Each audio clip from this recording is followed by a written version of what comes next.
So my name is Tammy, and it's a pretty common name, but I'm not a very common person.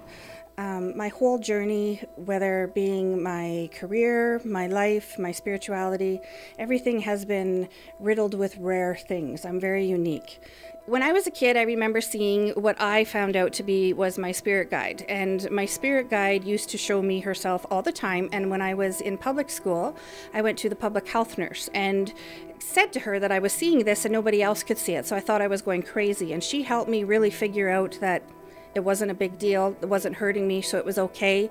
So that really got me started in not feeling like I was weird, even though I hid that part of me until I was a teenager. And then I met up with some local women who have now deceased. They're my mentors. But they really helped me get on the path of different types of spirituality, different ways to communicate, with the other side. I all of a sudden began to write poetry, which was completely different for me. I published my first book back in, the fall, 2014.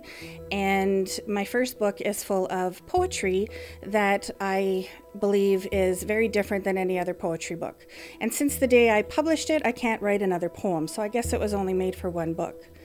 My second book, called Illuminations by Tammy, was done with meditations, positive affirmations, and I was gifted the opportunity to collect many different stories of spiritual aha moments around the world.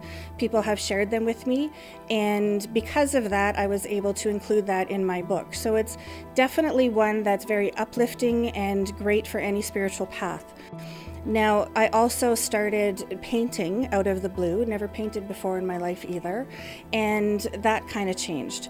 And I believe whatever I paint comes through me. It's not necessarily what I sit down to paint. I can't paint on demand, and sometimes I may paint a few different angels or fairies and then all of a sudden do a very dark one, with an alien or just a spooky one. And it really has no rhyme or reason, really, even about my mood. They just happen.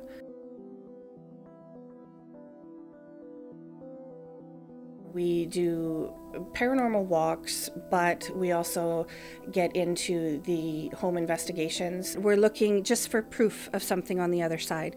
It doesn't always necessarily have to be a negative haunting or bad thing. It's just, we're just trying to figure out how to communicate with the other side and actually have scientific proof of some sort. If people pay attention, they're getting a lot of signs and symbols and visitations, but they're chalking it off to whatever in their life, just coincidence and stuff. It's a muscle, and the more you use it, the stronger it gets.